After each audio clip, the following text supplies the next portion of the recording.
My in-laws tried to take custody of my daughter after my husband died, filed false CPS reports, and showed up with lawyers demanding I sign over my child. So I gave them a fake DNA test. My husband Joshua died in a car accident when our daughter Lily was 4 years old. It was devastating and sudden, and I was barely functioning those first few weeks. Joshua's parents, Harold and June, showed up for the funeral acting supportive, but something felt off. They kept referring to Lily as their baby and saying things like now she was all they had left of Joshua. They took hundreds of photos of just Lily without me in them. June kept trying to take Lily to the bathroom alone, and Harold measured her height against the doorframe like they were documenting something. 2 weeks after the funeral, they showed up with a lawyer named Francis who handed me custody paperwork. They were seeking full custody of Lily, claiming I was an unfit mother consumed by grief. The paperwork said I'd been neglecting Lily, and they had proof. The proof was photos of me crying at the grocery store while Lily played on my phone. Photos of our messy house taken during the reception after Joshua's funeral. A statement from June saying I'd left Lily alone with them for 3 hours the day after Joshua died when I was at the funeral home. They'd been building a case since the moment Joshua died. Harold said Lily belonged with blood family, and I was just the incubator. June said Joshua would want his daughter raised by people who truly loved him, implying I didn't. Francis said if I cooperated and signed over custody, they'd let me visit Lily once a month supervised. If I fought them, they'd make sure I never saw her again. They actually thought I'd just hand over my daughter because they demanded it. I told them to get out, and June said they'd already filed with the court and I'd be hearing from Child Services. She was right. 2 days later, Child Protective Services showed up for a wellness check. Harold and June had called claiming I was drunk and Lily was in danger. The social worker found me stone sober playing puzzles with Lily in our clean living room. But they kept calling. Every few days, another complaint. I was on drugs. Lily had bruises. There were strange men coming and going. Each investigation found nothing, but it was exhausting and humiliating. Harold and June would show up during these visits acting concerned and offering to take Lily for her safety. The custody hearing was set for 6 weeks later. Harold and June hired 3 lawyers and a private investigator who followed me everywhere. They'd show up at Lily's preschool telling the staff they were the emergency contacts now. They told the pediatrician I was unstable and shouldn't make medical decisions. They told our neighbors they were moving Lily in with them soon for her well-being. They even started redecorating Joshua's old room in their house as Lily's new princess room, and showed people photos like it was decided. That's when I decided to play dirty. I started dropping hints that Joshua might not be Lily's biological father. Nothing direct, just comments about being grateful Harold and June still wanted a relationship despite everything. When June asked what I meant, I'd change the subject and look guilty. I had my friend Rose call Harold pretending to be from a DNA testing company confirming his appointment. Harold had never made an appointment but suddenly became obsessed with the idea. I left a pamphlet about paternity testing on my kitchen counter when they came to visit. I made sure they saw me quickly hide it, but not fast enough. June confronted me demanding to know what I was hiding. I started crying and said Joshua and I had been having problems before Lily was born, but I'd never been sure. And Joshua said it didn't matter because he loved her anyway. This was completely false. Joshua was absolutely Lily's father and we'd been happy. But Harold and June didn't know that. They demanded a DNA test immediately. I acted reluctant, but agreed if they'd drop the custody case. They were so confident Lily was Joshua's that they agreed. I scheduled the test at a clinic my friend's husband owned. He was happy to help after hearing what they'd done. The day of the test, Harold and June brought their whole family to witness what they thought would be their victory. We all gave samples and waited for the rushed results. My friend's husband delivered the news personally that Lily was definitely not related to Harold and June. The test was fake, but the paperwork looked perfect. Harold accused me of cheating, and June called me horrible names in front of their entire family. I acted shocked and said I was just as surprised as them. Their lawyer, Francis, said the custody case was over since they had no biological claim. Harold and June went insane. Requested Reds is on Spotify now. Check out link in the description or comments. Harold's face went from red to purple in about 2 seconds flat. He started screaming that I was a lying whore who trapped his son. June made this sound like a wounded animal and lunged at me across the clinic waiting room. Fletcher stepped between us with 2 of his nurses and they grabbed June's arms before she could reach me. The whole family just stood there frozen like someone hit pause on a movie. Harold kept yelling about how I destroyed their family and stole their grandchild through lies. Security showed up and had to physically escort Harold and June toward the exit while they screamed threats the whole way. June was crying and shouting that she'd prove I faked it somehow. Harold said I'd pay for what I'd done to them. Their daughter covered her face with her hands, and their son just stared at me like he couldn't believe what he was seeing. Fletcher put his hand on my shoulder and told me to take Lily and go home. I grabbed Lily's hand and we walked out the side door while Harold and June were still being removed from the front entrance. My hands shook so bad on the steering wheel I could barely hold it steady. Lily sat in her car seat behind me playing with her stuffed rabbit like nothing happened.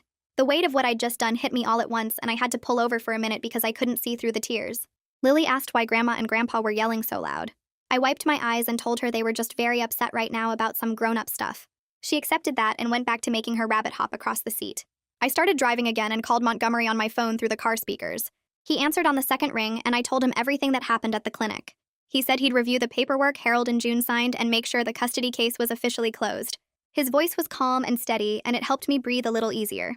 Montgomery called me back an hour later after I got Lily settled at home with her coloring books. He said he'd gone through the agreement Harold and June signed before the DNA test. They explicitly agreed to drop all custody claims if the DNA proved no biological relation between them and Lily. Their signatures were right there on the document, and Francis, their lawyer, had witnessed it and signed too. The custody case was officially over and done. Montgomery said there was no legal way for them to come after Lily now. But he warned me they might try other harassment tactics, since they were clearly unstable and desperate. He suggested documenting everything and being prepared to file for a restraining order if they didn't back off. I thanked him and hung up and just sat on my couch staring at nothing for a while. That night, I held Lily while she slept in her little bed with the butterfly sheets. She looked so peaceful and safe, and I cried quietly so I wouldn't wake her up. Joshua was absolutely her father, and I knew that with complete certainty. I'd just erased his parents from her life with a lie, and there was no taking it back now. But the alternative was losing her to people who called me an incubator and saw her as property they could claim. Harold and June would have taken her away and let me see her once a month like I was some dangerous stranger. I wiped my eyes and kissed Lily's forehead and told myself I did what I had to do, even though the guilt sat heavy in my chest. The next morning, my phone started ringing at 6 a.m. It was June calling over and over and over. I let it go to voicemail, and she called again immediately. This happened 47 times before I finally blocked her number around 8 a.m.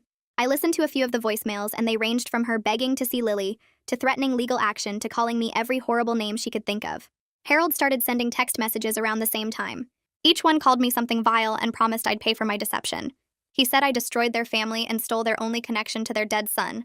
He said he'd make sure everyone knew what kind of person I really was. I saved all the messages in a folder and blocked his number too. Coraline showed up at my door around 10 a.m. after I called her sobbing. I'd held it together as long as I could, but I needed someone to talk to who wasn't a lawyer or a 4-year-old. She came in, and I confessed everything about the fake DNA test while Lily watched cartoons in the other room. Coraline held me while I broke down and told her I felt like a terrible person. She pulled back and looked me right in the eyes and said I did what I had to do to protect my daughter from people who were trying to steal her. She reminded me how Harold and June had been calculating and cruel from the moment Joshua died, how they took photos to build a case and filed false CPS reports, and hired 3 lawyers to take my child away. She said they left me with no good choices, so I made the only one that kept Lily safe. 2 days later, Harold and June showed up at my house around lunchtime. I saw their car pull up and immediately started recording on my phone. They came to my front porch and started pounding on the door, demanding I admit the test was fake. I stood inside with the door locked and kept recording while they screamed accusations. June said she knew I'd somehow switched the samples or paid Fletcher to lie about the results. Harold said there was no way Joshua wasn't Lily's father, and I was running some kind of conspiracy. They went on like this for maybe 10 minutes before I called the police. I told the operator there were people on my property refusing to leave, and I had a recording of the whole thing. The police showed up within 15 minutes and removed Harold and June for trespassing. The officers took my statement and the recording and said I could press charges if I wanted to. Montgomery filed for a restraining order the next day. He used the harassment evidence, the false CPS reports, the threatening voicemails and texts, and the trespassing incident. The court granted a temporary order requiring Harold and June to stay 500 feet away from me, Lily, our home, and her preschool. They couldn't contact us directly or through other people. The hearing for a permanent restraining order was scheduled 3 weeks out. Montgomery said the temporary order would protect us until then, and the evidence was strong enough that the permanent one would probably get approved. I started seeing Valerie for therapy the following week. She specialized in grief counseling and trauma, and I needed help processing everything. I told her about Joshua dying and Harold and June trying to take Lily and the fake DNA test I used to stop them. Valerie listened without judging and then helped me understand I'd been backed into an impossible corner by predators who exploited my vulnerability. She said the deception was survival, not malice, even though the moral weight still felt heavy. We talked about grief and protection, and what it means to be a good mother when there are no good choices. She gave me tools to manage the panic attacks and guilt and fear that kept hitting me in waves. June contacted Fletcher's clinic a few days after the restraining order, demanding to see the actual DNA test results and all the lab documentation. Fletcher had prepared everything perfectly with fake paperwork that looked completely real. It had proper lab letterhead and technical details, and reference numbers that seemed legitimate. June threatened to sue the clinic for fraud, but her lawyer looked at everything and told her there was no legal basis for a lawsuit. The test results appeared valid and properly documented, and there was no evidence of tampering or deception. Fletcher called me after to say we were safe, and the fake paperwork had held up under scrutiny exactly like he'd planned. My phone rang 3 days after the DNA test blew up, and I saw Joshua's brother's name on the screen. Bo hadn't called since the funeral, hadn't responded to any messages about the custody battle. I let it ring twice before answering. His voice came through broken and shaky. Nothing like the confident guy who used to tease Joshua at family dinners. He said he just found out about everything, the custody papers and the lawyers and all the false CPS reports his parents filed. He kept apologizing, saying he had no idea they'd gone that far, that he'd been working overseas and only got back when the DNA results exploded the family. He asked if there was any way he could still see Lily, still be her uncle despite what his parents did. I told him I needed time to think about it and hung up feeling weird and suspicious, but also a little hopeful that maybe not everyone in Joshua's family had lost their minds.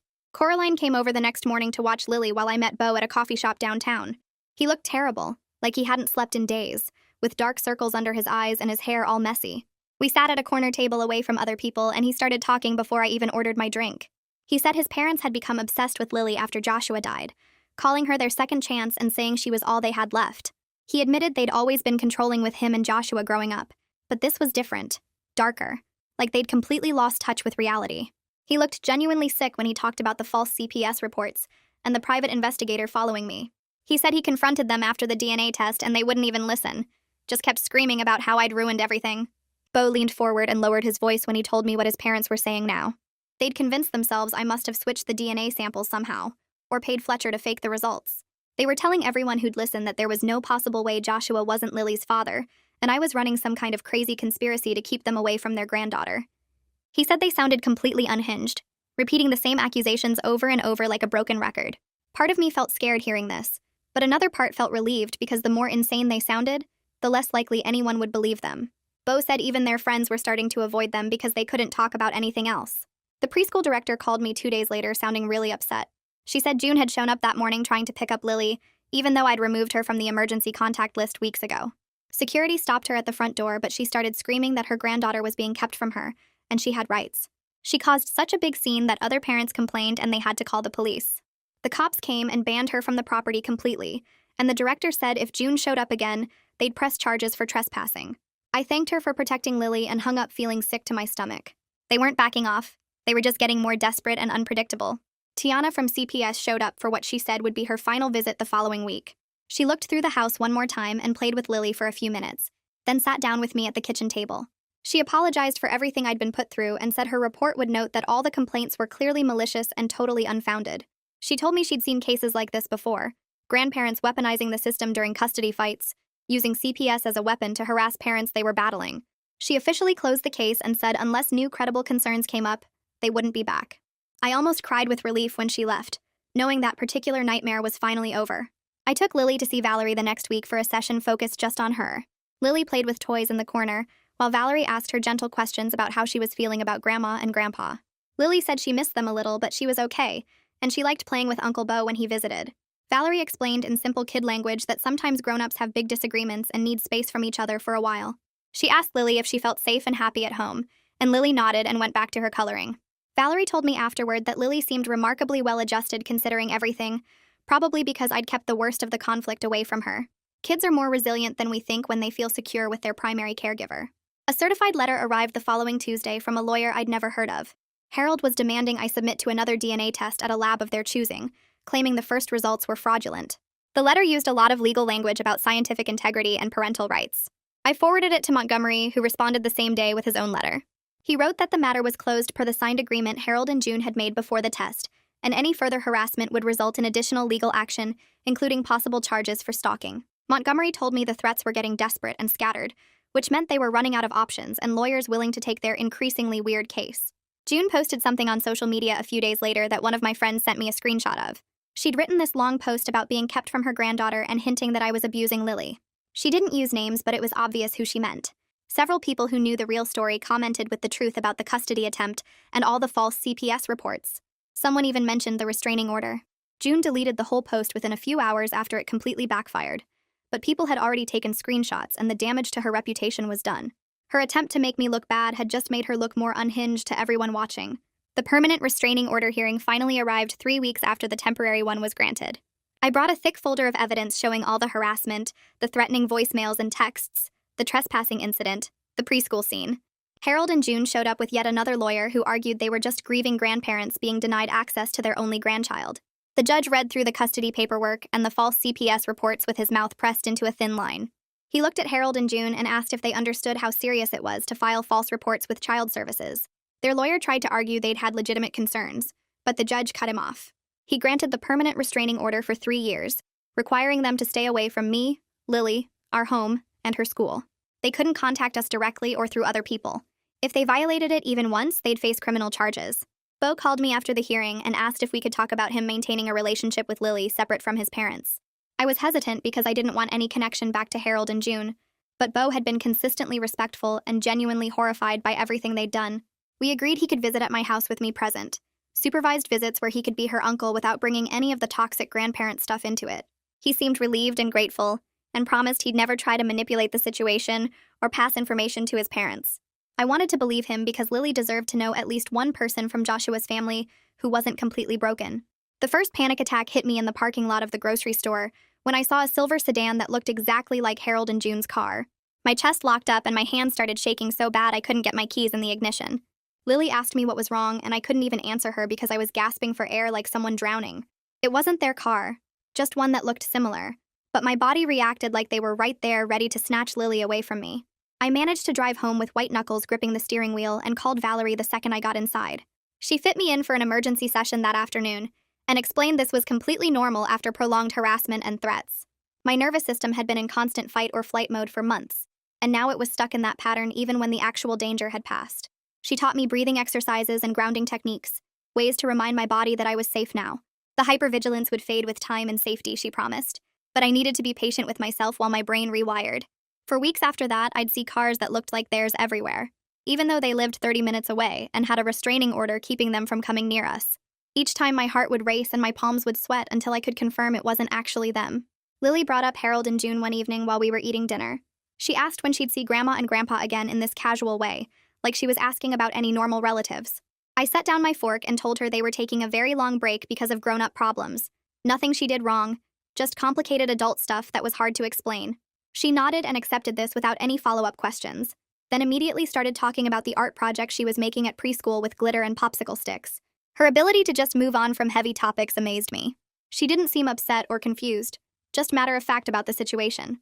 Part of me felt relieved that she wasn't traumatized by losing contact with them, but another part worried about long-term impacts I couldn't see yet. Was she internalizing feelings she couldn't express? Would this abandonment by her grandparents show up later in therapy sessions when she was older? I had no way to know, so I just watched her carefully for any signs of distress and made sure she knew I was always available to talk about feelings. Coraline came over the following weekend with boxes of security cameras she'd ordered online. She spent hours helping me install them around the perimeter of my house, mounting them under the eaves and connecting them to my Wi-Fi network. The footage saved automatically to cloud storage, and I could monitor everything from an app on my phone. We positioned cameras to cover the front door, back door, driveway, and both sides of the house so there were no blind spots. Just having the cameras up made me feel more secure, like I had evidence gathering 24 hours a day if Harold and June violated the restraining order. Coraline showed me how to check the footage and set up motion alerts so I'd get notifications if anyone approached the house. She also helped me change all the locks and install a deadbolt on Lily's bedroom door. Extra security measures that felt excessive but necessary. When we finished, she made me promise to call her immediately if anything suspicious showed up on the cameras. I tested the system by walking around outside while watching the feed on my phone, and seeing myself on the screen from multiple angles was both creepy and comforting at the same time. The flowers arrived on a Tuesday afternoon, a massive arrangement of pink roses and white lilies delivered by a local florist. The card was handwritten by June, her distinctive loopy cursive begging to see Lily and claiming they'd accept any relationship I was willing to allow. She wrote about how much they missed their granddaughter and promised to respect my boundaries if I'd just give them a chance. Reading it made my stomach turn because it sounded so reasonable and sad, like they were the victims here instead of the people who'd tried to steal my child. I took photos of the flowers, the card, and the delivery receipt, then called Montgomery immediately. He said this absolutely violated the no-contact provision of the restraining order and told me to document everything and send him the evidence. I emailed him the photos within minutes. He forwarded everything to the court that same day, and June received an official warning about compliance with the order. Montgomery explained that any future violations could result in criminal charges and possible jail time. The flowers sat on my kitchen counter for an hour while I decided what to do with them. Then I threw the entire arrangement in the trash because I didn't want that manipulation in my house. 3 months after the fake DNA test, I woke up one morning and realized I could breathe normally again. The constant fear and hypervigilance that had been my baseline for so long were fading gradually into something more manageable. I still checked the security cameras multiple times a day, and my heart still jumped when I saw silver sedans, but the intensity had decreased. Lily was thriving at her preschool, making friends and learning songs she'd sing at home constantly. Her teacher reported she was socially well-adjusted and showed no signs of trauma or behavioral issues. The fact that she didn't seem damaged by losing contact with Harold in June relieved some of the guilt I'd been carrying about the fake DNA test. Maybe I'd protected her not just from losing me, but from people who would have hurt her in ways I couldn't fully predict. My sleep improved, and I stopped having nightmares about custody hearings and CPS investigations. The house felt like ours again instead of a fortress under siege. I could take Lily to the park without constantly scanning for Harold and June's car. Life was starting to feel almost normal, whatever normal meant for a widow raising a daughter alone while hiding behind a lie. Bo started visiting every other weekend, bringing age-appropriate gifts like coloring books and stuffed animals. He'd sit on the floor with Lily building block towers and playing pretend games, acting like a normal uncle without any of the toxic possession his parents had displayed. He never mentioned Harold and June or asked questions designed to gather information he could pass along to them. He just genuinely enjoyed spending time with his niece and respected the boundaries I'd set. Watching them together made me cautiously grateful that Lily could maintain some connection to Joshua's family through someone healthy and respectful. Bo looked so much like Joshua that sometimes it hurt to watch him, but it also felt good to see family resemblance in someone who wasn't trying to hurt us. He always asked permission before taking photos with Lily, and sent them to me instead of posting them anywhere Harold and June might see. His loyalty to his niece over his parents' delusions was remarkable and unexpected. I'd worried he might be a spy or try to manipulate the situation, but he proved himself trustworthy, visit after visit. Valerie helped me work through the complicated grief of losing Joshua while simultaneously fighting his parents. I explained that I couldn't properly mourn my husband because I'd been in survival mode protecting our daughter from his family. The grief and the battle had gotten tangled together until I couldn't separate them. Now that things had calmed down, the grief was hitting me in waves mixed with anger at Harold and June for corrupting even my memories of Joshua with their behavior. I couldn't think about our wedding without remembering how his parents had tried to control every detail. I couldn't look at photos of Joshua holding baby Lily without thinking about how his parents had tried to take her from me. They'd poisoned my past by attacking my present, and I was furious about it. Valerie helped me create separate spaces in my mind for grieving Joshua versus processing what his parents had done. She reminded me that Joshua would have been horrified by their actions and would have protected Lily just like I did. That helped some, imagining him standing beside me against them instead of being the reason they came after us. I found a box of old photos in the closet one afternoon while cleaning, pictures of Joshua growing up with his parents. Looking through them with new eyes after everything that happened, I could see the control and possession in their body language even back then. June's hand was always gripping Joshua's shoulder in this tight way, fingers digging in like she owned him. Harold positioned him in photos like a trophy they'd won, always centered and displayed. There were hardly any photos of Joshua looking genuinely happy or relaxed with them. Even as a kid, his smile looked forced in family pictures. Joshua had mentioned his parents were intense and had high expectations, but I'd thought he just meant they were strict or traditional. I didn't understand the depth of their dysfunction until they targeted Lily, and I saw that same possessive energy directed at her. They'd tried to own Joshua his whole life, and when he died, they transferred that ownership feeling onto his daughter. Looking at those old photos made me realize I'd saved Lily from repeating Joshua's childhood, from being gripped and positioned and displayed as their property, instead of being loved as her own person. The pediatrician's office called on a Thursday morning to report an incident. Harold had contacted them trying to request Lily's medical records and claiming he had grandparent rights to access her health information. The office manager had denied the request and documented the entire interaction, including Harold's increasingly aggressive tone when told no. She wanted me to know in case it was part of a larger pattern of behavior. I thanked her for the heads up and called Montgomery immediately. He added this to the restraining order violation file we were building in case Harold and June's behavior escalated further. Montgomery said the medical records request was legally questionable since they had no custody or guardianship rights, and it showed they were still trying to insert themselves into Lily's life despite the court order.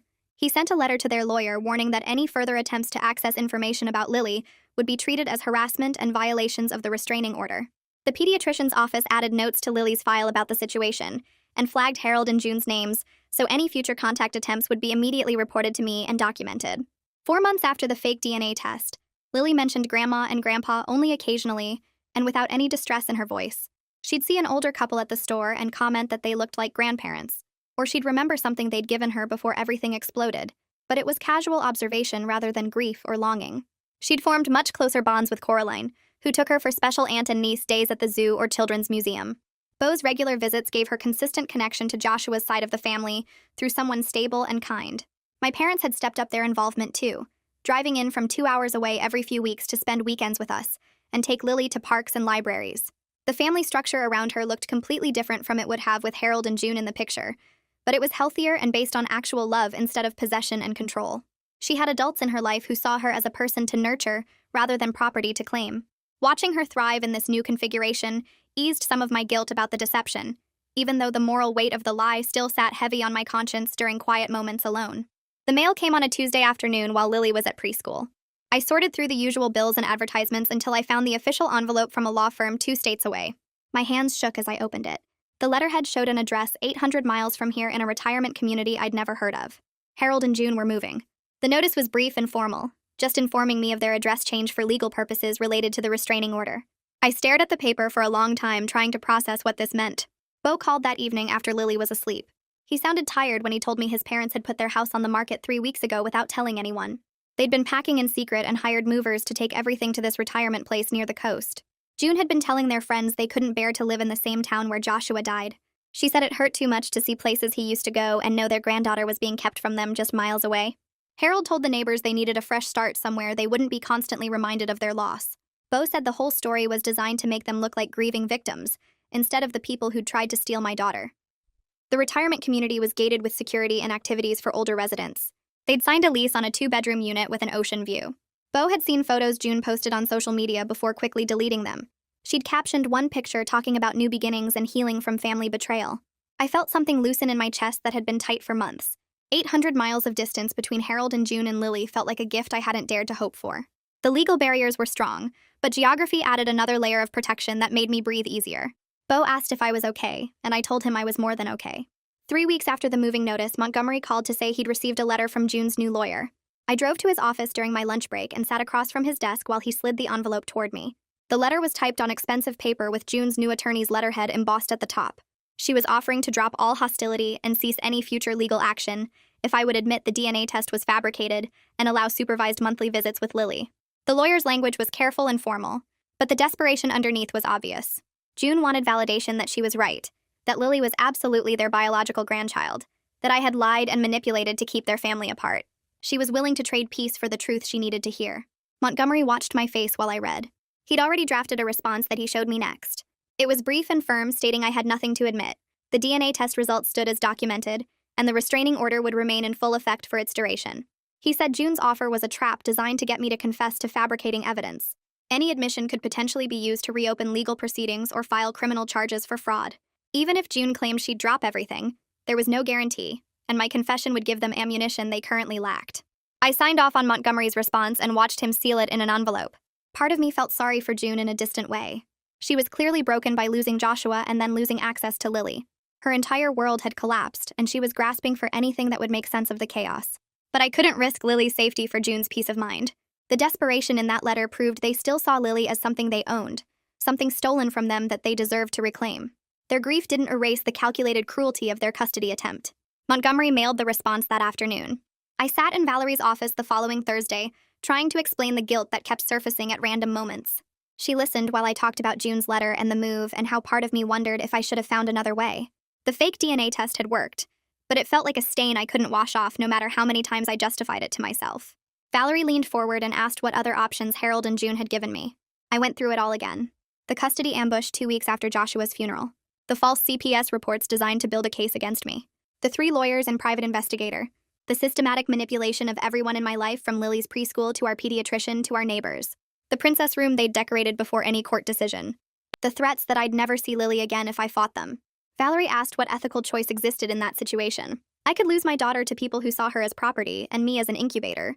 Or I could use deception to protect her from predators who'd proven they'd destroy me to get what they wanted. Those were my only options. She said I'd chosen Lily's safety over my own moral comfort, which was exactly what a mother should do when backed into an impossible corner. The deception was morally complicated, but the motivation was pure protection. Harold and June had created a situation where normal ethical behavior meant losing my child. They'd forced me into territory where the usual rules didn't apply because they'd already broken every rule themselves. I cried in her office for 20 minutes while she sat quietly.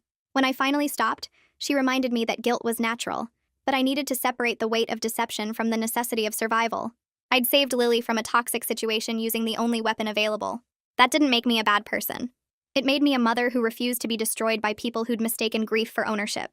That night, after Lily fell asleep, I pulled out a blank journal I'd bought weeks earlier but hadn't been able to open.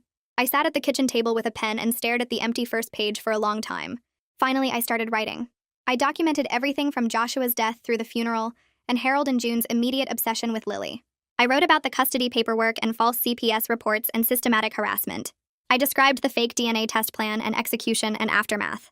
I wrote it all as clearly and honestly as I could, including my own doubts and guilt about the deception. This journal was for Lily to read when she was old enough to understand. Maybe when she was 16 or 20 or 30, whenever she asked the hard questions about why her father's parents weren't in her life. She deserved to know the truth about what happened and why I made the choices I did. I wanted her to have the full story, including the parts that made me look bad, the lies I told and the manipulation I used and the relationship I destroyed. She could judge my methods when she was old enough to understand the impossible situation. I wrote for 2 hours that first night, filling page after page with details I was terrified of forgetting. The journal would be my insurance that she'd know the truth even if something happened to me before I could tell her in person. I hid it in my closet behind a box of old sweaters, where it would stay safe until the right time came.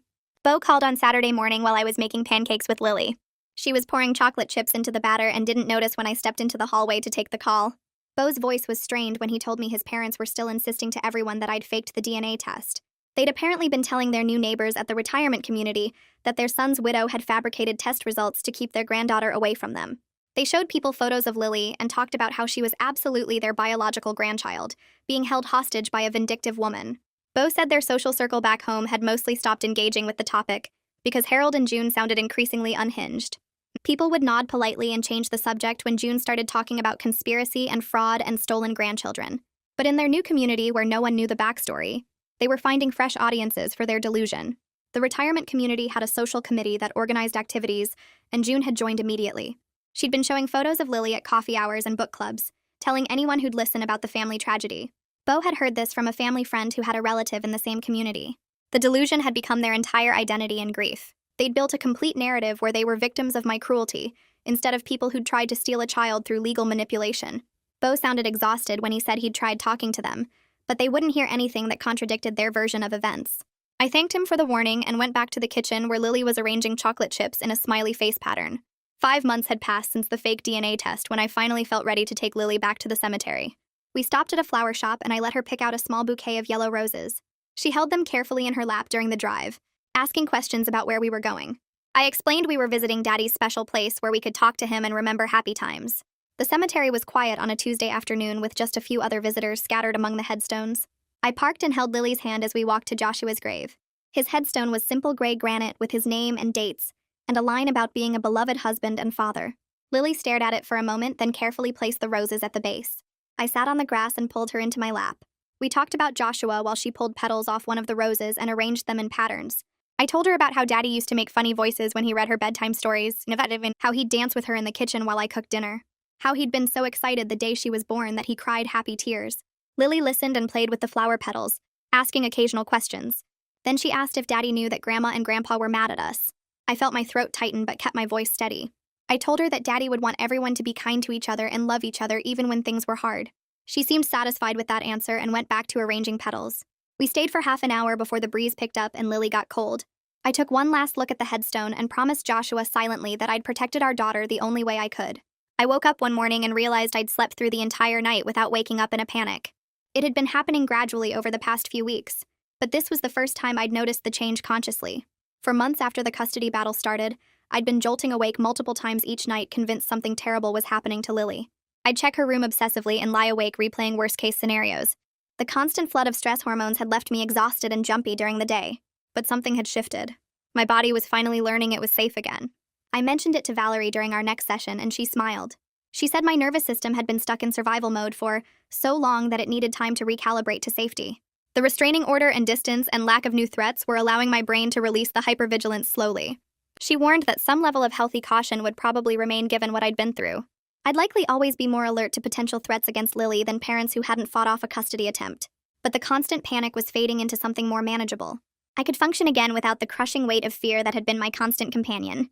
I drove home from that session feeling lighter than I had in months. Montgomery called to give me an update on the restraining order violation file. It had stayed empty since the flower incident. Harold and June hadn't attempted any contact or shown up anywhere they weren't supposed to be. The file remained active and ready in case we needed it, but the immediate threat seemed to have passed. Montgomery said their move out of state combined with the legal barriers appeared to be working. Either they'd accepted they couldn't access Lily, or they were biding their time and planning something we couldn't see yet. He advised staying vigilant, but acknowledged the situation felt more stable than it had in months. The restraining order had 2.5 years remaining before it expired. Montgomery recommended we start planning renewal procedures about 6 months before expiration to ensure continuous protection. He'd seen cases where grandparents waited out restraining orders, then immediately resumed harassment once the legal protection lapsed. We couldn't assume Harold and June's current silence meant permanent acceptance. I thanked him and added a reminder to my phone calendar for a year and a half in the future. The legal protections would stay in place as long as I had any say in the matter. Lily started asking more questions about Joshua during our bedtime routine. She wanted to know what his favorite color was, and what games he liked to play, and whether he was good at drawing. I answered each question with specific happy memories, keeping my description simple and positive. She deserved to know her father as the loving dad he'd been, not through the twisted lens of his parents' dysfunction. I told her about how Joshua used to build elaborate block towers with her and make them crash down in dramatic fashion. How he'd sing silly songs he made up on the spot. How he'd been gentle and patient when teaching her to ride her tricycle. Bo started helping with this during his visits. He'd share stories from their childhood that showed Joshua's kindness and humor. He told Lily about the time Joshua rescued a bird with a broken wing and kept it in a shoebox until it healed. About how Joshua always stood up for kids being bullied at the school. About his terrible jokes that made everyone groan but laugh anyway. Lily absorbed these stories and started incorporating them into her own understanding of who her daddy had been.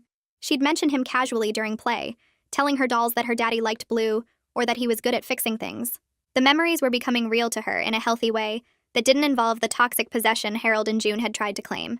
I walked into the community center on a Wednesday evening for the widowed parents support group Valerie had recommended. 8 people sat in a circle of folding chairs looking as nervous and exhausted as I felt. The facilitator welcomed me and we went around introducing ourselves. Each person shared their story of loss and survival. A man whose wife died of cancer, leaving him with 3 kids under 10. A woman whose husband had a heart attack while coaching their son's soccer game. Another woman whose partner died in a workplace accident when their daughter was just 6 months old. Their stories of grief mixed with the overwhelming responsibility of single parenting felt painfully familiar. Several mentioned difficult relationships with in-laws, though none had dealt with custody attempts. One woman described her late husband's mother calling constantly to criticize her parenting and demand more access to the grandchildren. Another man talked about his wife's family trying to take over all decision-making about the kids because they didn't trust him to parent alone. Hearing their experiences helped normalize what I'd been through, even if the details were different. The isolation of grief combined with family conflict was something they all understood. We talked for 2 hours about coping strategies and legal protections and therapy resources. When the meeting ended, several people exchanged phone numbers. I drove home feeling less alone than I had in months. The validation that other people had survived similar impossible situations made my own survival feel less like barely holding on and more like actual strength. Coraline showed up Saturday morning with coffee and empty boxes. She didn't ask if I was ready, just started pulling Joshua's clothes from the closet and folding them into neat piles. I stood in the doorway watching her work through his button-downs and jeans, the shirts he'd worn to work, and the ratty college sweatshirt he refused to throw away.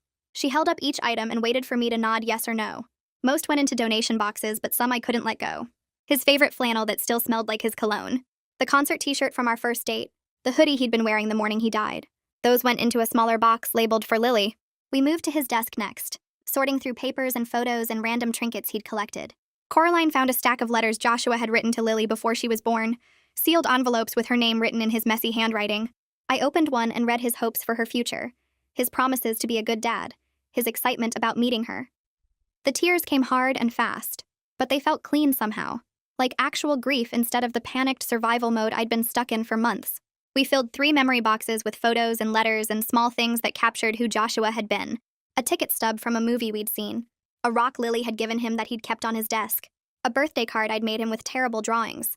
Coraline labeled each box carefully and stacked them in Lily's closet where she could access them when she was older. The donation boxes went to the garage and suddenly the bedroom felt lighter. Less like a shrine and more like a space where I could actually breathe. The preschool director caught me during pickup on Tuesday. She asked if I had a few minutes to talk about Lily, and my stomach dropped with automatic fear. But her smile was warm, and she led me to her office where Lily's artwork covered the walls. She explained they'd been doing family discussion time, where kids shared stories about their parents and siblings. Lily had been talking about her daddy almost every session, describing him from the photos at home and the stories I'd been telling her. She'd told the class her daddy liked blue and was good at building towers and made funny faces that made her laugh. The director said Lily's descriptions were detailed and accurate, showing she was building a real relationship with Joshua's memory instead of just abstract loss. She mentioned Lily had drawn a picture of our family with Joshua included, all of us holding hands and smiling. The teacher said she seemed emotionally healthy and well-adjusted despite losing her father so young. There was no confusion or distress when she talked about him, just matter-of-fact acceptance that he was her daddy, and she loved him even though he wasn't here anymore.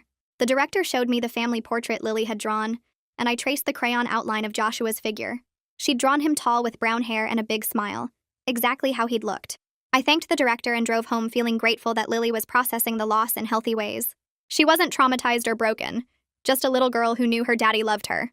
The official notification arrived by certified mail on Thursday. Harold and June had completed their move to the retirement community in Arizona, 800 miles away from us.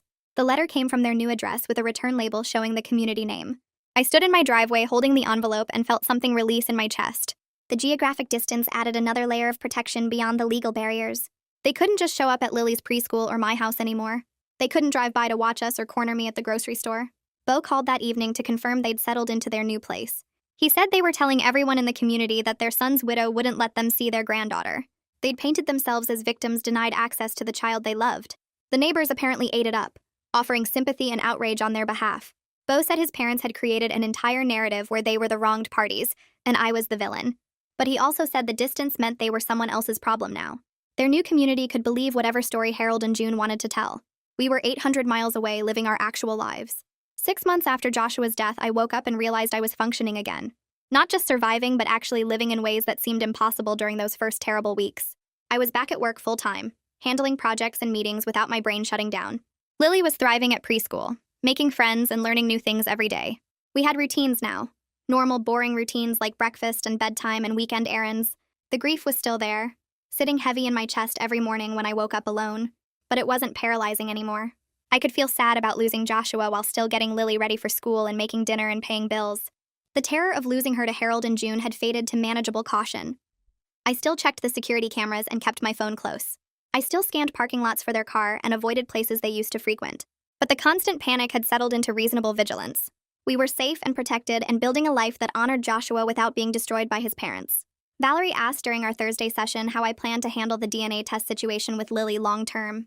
When she was older and understood what had happened, would she see it as justified protection or manipulative deception? I didn't have good answers. Part of me believed she'd understand I had no choice, that Harold and June had backed me into a corner where lying was the only way to keep her safe. But another part worried she'd see it as proof I was willing to lie about fundamental things like her father's identity. Valerie helped me work through the complexity without trying to give easy answers.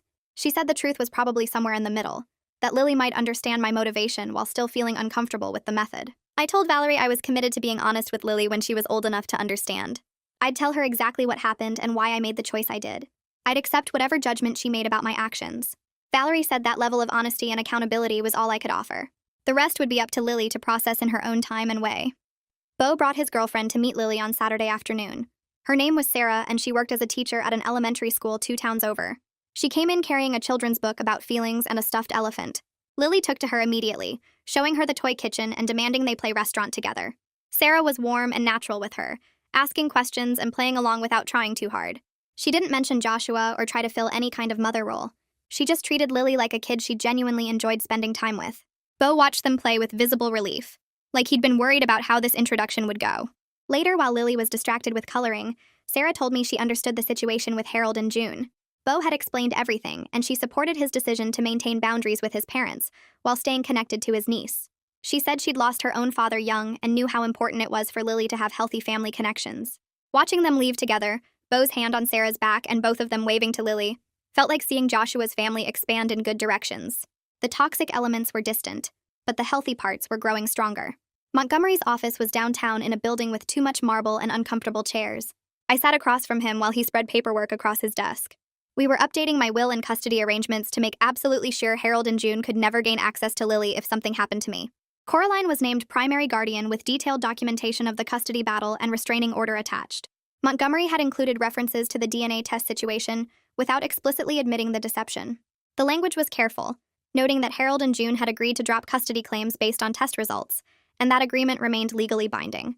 He'd also added provisions that even if the DNA test was later challenged or disputed, the custody arrangement stood based on their documented harassment and false CPS reports. The paperwork was complex, but Montgomery walked me through every section. If I died, Coraline would have immediate legal custody with full authority to maintain the restraining order and block any contact attempts. Harold and June's names were specifically listed as prohibited from guardianship consideration. I signed everything, and Montgomery filed copies with the court. Leaving his office, I felt the same relief I'd felt after the restraining order was granted. Another layer of legal protection locked into place. The guilt hit hardest late at night when Lily was asleep and the house was quiet. I'd lie in bed replaying the fake DNA test, seeing Harold's purple face and June's shocked expression when Fletcher delivered the false results. I'd remember Joshua's face in our wedding photos and wonder what he'd think about me lying about his daughter's paternity to protect her from his parents. The weight of it pressed down until I couldn't breathe. Then I'd force myself to remember the specific things that led to that moment. Harold calling me an incubator. June's systematic false CPS reports designed to make me look unfit. Their complete disregard for Lily's bond with me or her emotional well-being. The way they'd shown up with lawyers 2 weeks after Joshua died, before I'd even begun to process his death. They'd given me a choice between ethics and my daughter's safety. They'd backed me into a corner where the only weapon I had was deception. I'd make the same choice again. Every single time. The guilt was real and heavy, but so was the knowledge that Lily was safe and thriving, because I'd been willing to do whatever it took. Lily and I started new holiday traditions that didn't involve Harold and June's toxic presence. We baked Joshua's favorite chocolate chip cookies using the recipe his grandmother had taught him. We watched the superhero movies he'd loved, and I told her stories about how Daddy used to quote all the lines. We made ornaments with his photo and hung them on the tree where she could see his face smiling down. She was building a relationship with her father through memory and love, instead of through the possessive ownership Harold and June had tried to claim. When she asked questions about him, I answered honestly with specific, happy details. I told her about how he'd sing made-up songs while doing dishes, and how he'd been terrible at dancing, but did it anyway to make her laugh. The traditions felt good and right, honoring Joshua without the weight of his parents' dysfunction, crushing everything. I ran into Mrs. A. Anderson at the grocery store on Wednesday morning. She'd been one of the neighbors Harold and June had tried to turn against me during the custody battle. She stopped her cart when she saw me and I braced for confrontation. Instead, she apologized. She said she felt terrible about initially believing Harold and June's claims that I was unstable and neglecting Lily. She'd realized after they moved away that they'd been running a manipulation campaign throughout the neighborhood. Other neighbors had compared notes and figured out Harold and June had been telling different lies to different people, building a false narrative that I was an unfit mother. Mrs. Anderson said the community had largely realized the truth about what they'd tried to do. She asked how Lily was doing, and I told her she was thriving. We talked for a few minutes about normal neighborhood things, and then went our separate ways. Driving home, I felt something shift. The community that Harold and June had tried to poison against me was healing. People were seeing through their lies. We weren't isolated and under siege anymore. We were just a regular family living in our neighborhood. Beau visited on a Tuesday afternoon while Lily was at preschool, and we sat at my kitchen table drinking coffee.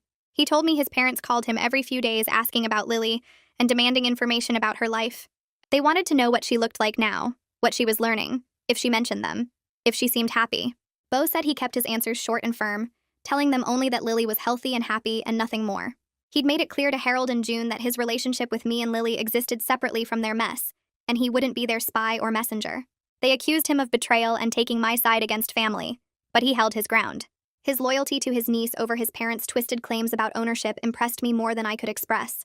He said they still insisted the DNA test was fake and I'd somehow tricked everyone, but their story changed depending on who they talked to. Sometimes I'd switch the samples. Sometimes Fletcher was in on a conspiracy. Sometimes the whole thing was elaborate revenge for some imagined slight. Their delusion had become their entire identity, and Beau said it was exhausting watching them destroy themselves over lies they'd convinced themselves were truth. I thanked him for being the one decent connection Lily had to Joshua's family, and he got tears in his eyes saying she deserved to know her father's memory without the poison his parents spread. 7 months had passed since the fake DNA test, and I found myself able to look at our wedding photos without completely falling apart. I pulled the album from the shelf one Saturday morning and sat on the couch flipping through pages while Lily played with blocks nearby. The photos showed Joshua and me laughing during our first dance, cutting the cake with frosting on our noses, kissing under the sunset with his hand cradling my face. I could see the genuine love we'd shared and the family we'd created together, untainted by what his parents became after his death. The grief still hit me in waves, but it didn't knock me down anymore. I could remember the joy without Harold and June's cruelty contaminating every memory. Lily climbed up beside me and pointed at a photo of Joshua lifting me off my feet. She traced his face with her small finger and said clearly that Mama and Daddy looked happy. I hugged her close and told her yes. We were very happy and Daddy loved us both so much. She nodded like this made perfect sense and went back to her blocks, satisfied with this simple truth about her family. The restraining order still had 2.5 years remaining before expiration, but I'd already started planning to renew it. Montgomery had explained the process and assured me that given Harold and June's documented behavior, renewal would be straightforward.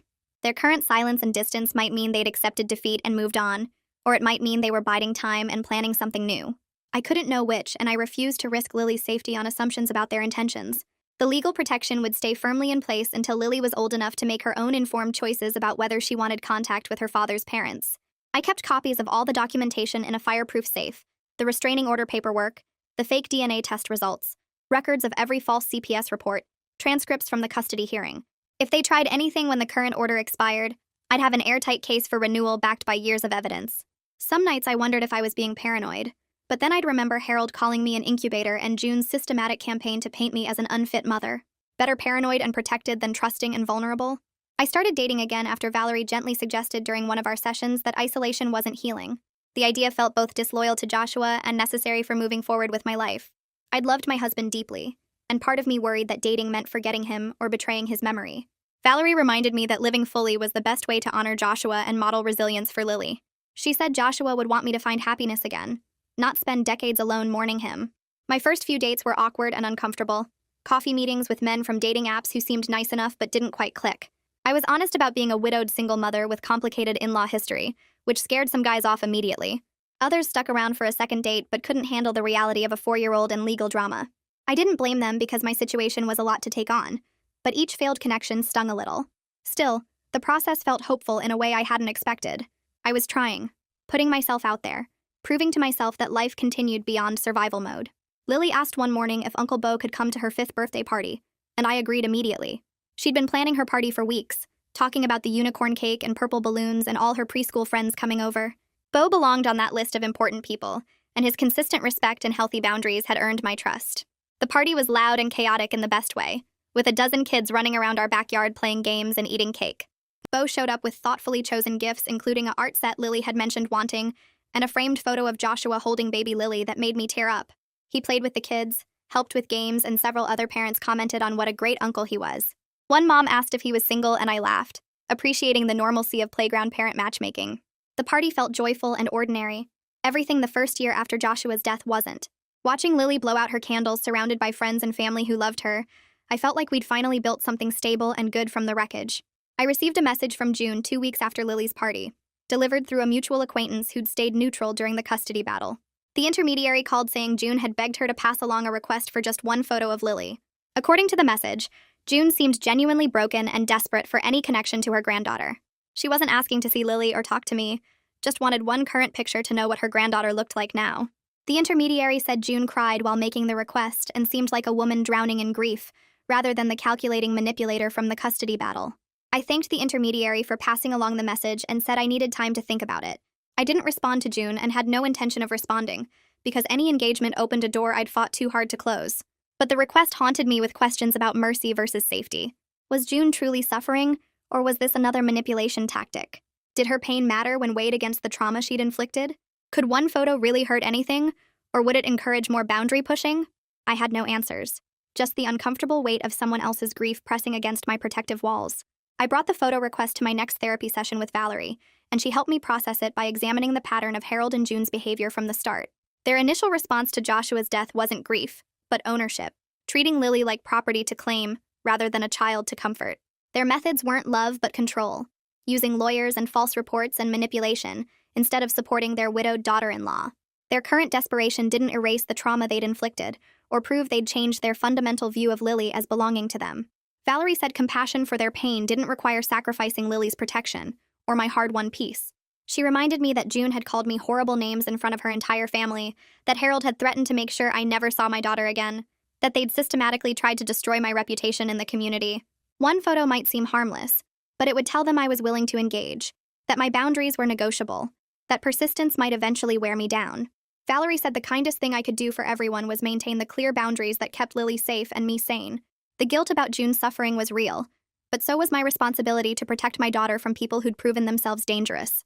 8 months after the custody battle officially ended, I started planning Lily's transition to kindergarten in the fall. The elementary school had excellent ratings and a warm principal who took security concerns seriously. During enrollment, I provided full documentation of the restraining order against Harold and June. The school secretary added their names and photos to the banned persons list, flagged Lily's file with security alerts, and confirmed they were explicitly barred from any contact or information about Lily. The principal assured me they took these situations seriously and had protocols in place. Only I could pick up Lily, or authorize other adults to do so, and anyone attempting to gain information about her would be reported to police immediately. The security measures felt automatic now, just part of our life structure rather than crisis response. I filled out emergency contact forms listing Coraline and Bo, updated medical information, signed permission slips for field trips, normal parent tasks that felt remarkable in their ordinariness after everything we'd survived. I met James through work at a conference where we ended up sitting next to each other during a boring presentation and bonding over whispered jokes. He asked for my number, and we started texting, then had coffee, then actual dates. James was patient with my complicated situation and genuinely interested in getting to know both me and eventually Lily. We took things slowly because I wasn't ready to rush into anything, and he respected that completely. His steady presence felt like possibility after months of pure survival mode, like maybe there was space in my life for something beyond protecting Lily and processing grief. He asked thoughtful questions about Joshua and never seemed threatened by my past or tried to compete with my dead husband's memory. When I explained about the in-law situation in vague terms, he listened without judgment and didn't press for details I wasn't ready to share. He made me laugh, sent sweet good morning texts, and seemed content to let our relationship develop at whatever pace I needed. Bo called one evening sounding excited and nervous, asking if we could meet for coffee the next day because he had news. We met at the same coffee shop where we'd first talked after the DNA test explosion, and he told me he'd gotten engaged to his girlfriend. I congratulated him genuinely because I'd met her at Lily's party and she seemed lovely. Then Bo asked if Lily could be flower girl at their wedding, and my immediate protective instinct kicked in. The wedding would be out of state where Harold and June lived, and I started forming my refusal. But Bo quickly explained that his parents absolutely would not be invited, and he'd already arranged detailed security plans. He'd hired security guards for the venue, provided photos of Harold and June to all staff, and made it explicitly clear they were banned from the property. His bride fully supported this decision and understood that Lily's safety came before any family drama. Bo said he'd earned trust through consistent respect and healthy boundaries, and he hoped I'd let Lily be part of his special day. Looking at his earnest face, I realized he was right about earning trust. I agreed with conditions about security protocols and emergency plans, and Bo promised everything in writing. He thanked me with tears in his eyes, saying it meant everything to have his niece there celebrating with him. 9 months had passed since the fake DNA test, and most days I could look at myself in the mirror without feeling like a liar. The deception sat in my chest like a stone, but Lily was safe and that mattered more than my conscience. Harold and June had forced my hand by treating my grief like weakness, and my daughter like property they could claim through paperwork and manipulation. I'd protected her the only way they left available, and watching her thrive made the moral weight bearable even if it never fully disappeared. Some nights I still woke up thinking about what I'd done, but then I'd check on Lily sleeping peacefully in her room and remember why I'd crossed that line. She was mine to protect, and I'd make the same choice again if I had to. Lily started kindergarten in late August with her backpack bouncing against her shoulders as she walked through the school doors. She didn't cry or cling to my leg like some of the other kids. She just waved goodbye and ran to join the circle of students sitting on the carpet for morning meeting. Her teacher called me 3 weeks into the school year to schedule a conference, and my stomach dropped thinking something was wrong. But the teacher smiled when I sat down across from her desk and said Lily was doing wonderfully. She made friends easily, participated in class discussions, and her reading skills were above grade level. The teacher mentioned that Lily talked about her daddy sometimes during sharing time, explaining matter-of-factly that he died in a car accident, but she still loved him. The way Lily processed Joshua's death seemed healthy and age-appropriate according to the teacher. She wasn't showing signs of trauma or behavioral problems. Hearing that lifted weight off my shoulders that I hadn't realized I'd been carrying for months. I'd worried the custody battle and losing Joshua would damage her foundation, but she seemed okay. Better than okay, actually. James came to my house for dinner on a Saturday night 3 months after we started dating. Lily knew I had a friend named James who I spent time with, but this was their first official meeting. I'd made spaghetti, and Lily helped me set the table with paper napkins folded into triangles. When James arrived with flowers for me and a coloring book for Lily, she was accepted both gifts with shy politeness. They sat together at the kitchen table after dinner working on art projects while I cleaned dishes. James showed her how to blend colors with crayons, and they made up silly songs about the animals they were drawing. He never tried to act like her father or replace Joshua. He just treated her with genuine affection and respect, like she was a person worth knowing. Watching them laugh together over a drawing of a purple elephant made something in my chest unclench. Maybe there was space in our lives for more than just survival and protection. Maybe we could actually build something good. Montgomery called me on a Tuesday morning 10 months after the custody battle ended. Harold had sent a formal letter through a new lawyer requesting mediation to discuss healing the family rift. The letter used careful language about wanting to repair relationships and move forward for everyone's well-being. Montgomery read it to me over the phone, and I could hear the skepticism in his voice. He said it was likely a manipulation attempt to get access to Lily, or trick me into admitting something about the DNA test. They might be hoping I'd slip up during mediation and reveal the test was fake, or they could be trying to establish a paper trail showing they'd attempted reconciliation, so they could file for grandparent visitation rights later. Montgomery advised declining through legal channels without any personal contact. I agreed immediately. The restraining order was my only communication with Harold and June, and that's how it would stay. Montgomery sent a response letter saying I was declining mediation, and the existing court orders remained in effect. 2 days later, Harold's lawyer sent back an angry letter calling me vindictive and accusing me of parental alienation. Montgomery filed it away in case we needed evidence of continued harassment. Beau's wedding took place on a Saturday in October at a vineyard 2 hours away. Lily wore a white dress with pink flowers and carried a basket of rose petals down the aisle with serious concentration on her face. She took her flower girl duties very seriously, carefully dropping petals every few steps like she'd practiced. Harold and June weren't invited as Beau had promised, and security guards at the venue entrance had photos of them with instructions to call police if they appeared. Beau's bride Sarah welcomed Lily warmly when we arrived for photos before the ceremony. She knelt down to Lily's level and complimented her dress and asked if she was excited to be flower girl. Sarah had met me twice before the wedding and knew the basic situation with Harold and June. She supported Beau's decision to exclude his parents completely and made it clear Lily was welcome in their family. The wedding was beautiful and normal and joyful. Watching Beau get married felt like reclaiming Joshua's family legacy from the toxic elements that had tried to corrupt it. Lily danced at the reception and ate too much cake and fell asleep in the car on the drive home.